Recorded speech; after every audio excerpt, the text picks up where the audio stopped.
All right. Welcome back to I'm Just Saying. I'm James, the host. This is part two to drugs. And guys, you know, I am going to have a part three to this. I'm bringing in part three, I'm going to bring my mom and my father into this. I might end up doing another thing dealing with this later, with my wife and my sister. But guys, right now I'm in class. I'm learning about things to do. It's called clean fun. You know, where you're not doing dope and because for 10 years you got to think everything was dope. You know, I got up and it was dope. You how you party is you do dope. Well, it's called clean fun. You know, you ain't got to do dope to go do cookout at the park or something. And I'm learning that and a lot of other things. And guys, there's a lot of good clean programs to get into to help you with your time and your mind. Because when you're coming off from dope, your mind ain't right. By no means is your mind right. Because I'm telling you, that's the hardest thing that I've had to deal with. Because coming off from drugs, I've been staying in the house so I can fight the temptations of wanting to be on drugs. And it's hard, but I'm doing it, and I'm happy that I am, because without me doing that, it's something else. But guys, like I said, it's called clean fun, and there's a lot of things you can do, but you and to get clean, you got to want this. You can't want to do it for your mom. You can't want to do it for your wife. You can't want to do it for nobody but yourself. Like I said, you got to be selfish. And I know it goes against what you've been taught in life. And you was taught not to be selfish in life. Well, guess what? When you're getting off from dope, you got to be selfish. But there is a lot of things. And you guys, listen. If you are getting clean and you relapse, pick yourself up. Don't beat yourself up. Pick yourself up. I've relapsed. If you don't relapse, eventually you will relapse. And when you do relapse, you're going to go on a 2-3 year bender. If you don't relapse. But if you don't relapse the entire time, you are great. Don't think, oh yeah, I need to. Because you don't need to relapse. But if you do, pick yourself up. Admit to yourself. Admit to your family, I relapsed. It's time to pick myself up. Clean myself back up. And go on with my life. But, guys, I can only go by what I've seen and what I know. And trust me, I've seen a lot of stuff.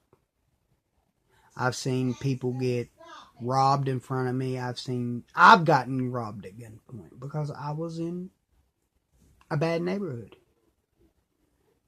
And I got robbed at gunpoint. And later on that day, I was right back there. But I was right back there looking for the guy who robbed me. Because I was going to kill him. And I didn't care. I was going to kill him.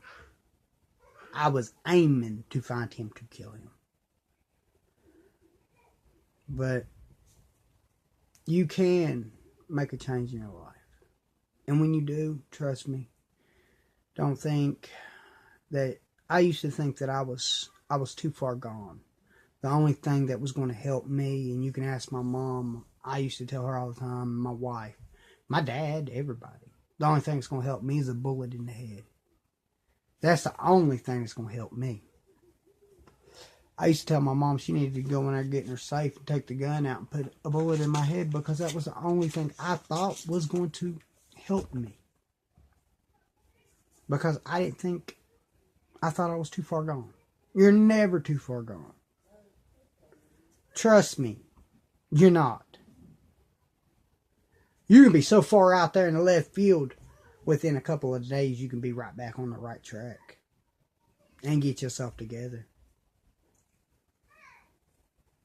Guys, I want y'all to know about this, and I wanted to bring this on the show because I want to be able to help people that are like me and who think, oh God, I'm not going to be able to do the right thing. I'm not going to be able to be the best for my kids or my wife. I just need to kill myself because that's the coward's way out. I've hung myself. Trust me. My sister pulled up in the driveway and saw me hanging off the roof of my front porch. Because I didn't think my wife loved me no more. I didn't think my kids wanted anything else to do with me. And my youngest son, my oldest kids, you gotta understand, I'm with a 47-year-old woman. My stepkids are in their 20s except for one. And the youngest one, my drugs is the one that affected him the most because he had a hard life dealing with drugs. I mean, I never done them in front of him, but he saw the repercussions of it with the water getting turned off. Now, I never would let my kid go to bed hungry. If I didn't have money, trust me, I went to the store and I shoplifted it and I did whatever it took to get that money or get that food. I'd go into Walmart that quick to do whatever it took to feed my wife and my son. But we lived in a motel. We went from having cars and a house to a motel. A roach-infested motel because of me being on dope. And I'm not proud of that. But I vow that never happened again. And to my son, you watching this, I promise you, Daddy will never let that happen again. I love you with all my heart. And I'll make sure you always, from now on, and I should have always done this anyways, but I'll make sure that you have the best. Because my oldest kids, they didn't get to really have to deal with that, you know, because by the time I got on heavy drugs, they had already moved out, you know, but my youngest son, he was stuck. He had to go live with my sister or go stay with my mom and all that. I really put my family, but my wife stood beside me when she should have killed me. I swear she should have blew my head off, but she didn't. She seen the person inside, because even though when I was a drug addict, I was a generous drug addict, trust me, and I got used. If I had dope, you had dope. If I had money, you had money. If I have cigarettes, you have cigarettes. If I got a car, you got a car. And my friends, well, acquaintances, because I didn't have friends. I had people who used me. But that won't happen again. Because I had one that I really considered a friend. He didn't just use me, he used my wife.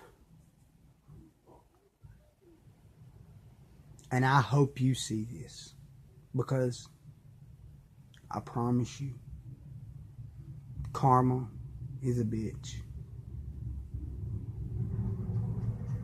And when you die, you'll go to hell. Because if you make it to heaven, I don't see how. You must have bribed your way in.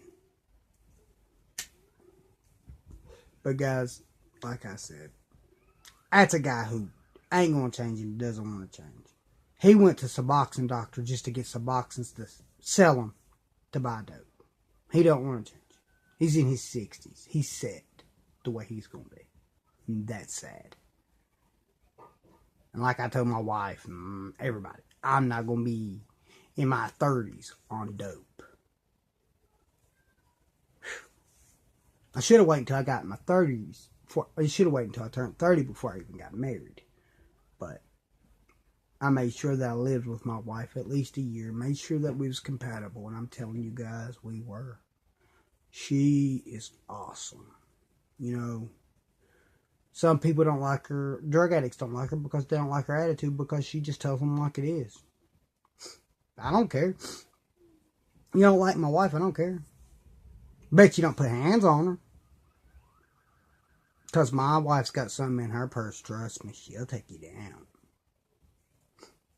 From a distance. But that's neither here nor there. Sorry guys, I got a little off track. You can make a change. And I'm going to, in part 3 of this, I'm going to let you see my mom and let my dad and my mom tell you themselves how they felt about me. And then later on, and this is an everyday show, so later on this weekend actually, we'll be going back, and you'll get I'll do it with I'll bring my wife and my sister on so they can tell you how they felt. And I'll even bring my brother-in-law on and stuff like that so he can tell you how he felt and how he feels now. Again, I've wronged these people in so many ways, guys. It's not funny. But I'm making it right. You know, I do anything and everything for my family. But I'm just saying, when you're doing this, and like I said, you got to do this for you. Don't think you can do it for somebody else, because you can't. You got to do it for yourself. You ain't gonna quit unless you want to quit. You can't want to quit for somebody else. You got to want to quit for you, because you got to think about number one. When you're getting off drugs, you can't think about what old Jimmy's doing down the street. I wonder if he's dope sick. You can't care. You gotta think about yourself. And guys, I got into a great program.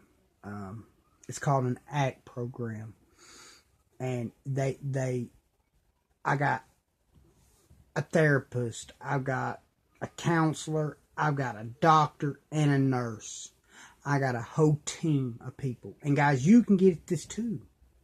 And for people like me, we came up with, I self-medicated because when I turned 18, I aged out of my program that I was in when I was a kid, because where I'm ADD and ADHD and stuff like that. And I can't comprehend and I can't read and stuff, that I aged out of it. And when I aged out, I didn't have a doctor to go to, set up to go to. So when I aged out, they took me off my medicine. And after that, I just started really self-medicating with Coke and everything, just trying to get my mind, because I'm always up here and I need to be down here, you know? So that's what I mean by self-medicating. You know, and that's the reason that we've came up with so far, that I've done it, and you know, where I'll be honest with you, I was molested when I was a kid, and I was molested the day after my dad died, you know. My dad's body wasn't even fully stiff, and, you know, some dude, whatever. I was molested by a woman when I was 7, and so on and so forth, but her thing was, she wasn't molesting me, she was teaching me. She said, I'm going to teach you to be the best lover you could ever be. So, but I will be back. It's the 15-minute mark, guys. I'll be back for part 3.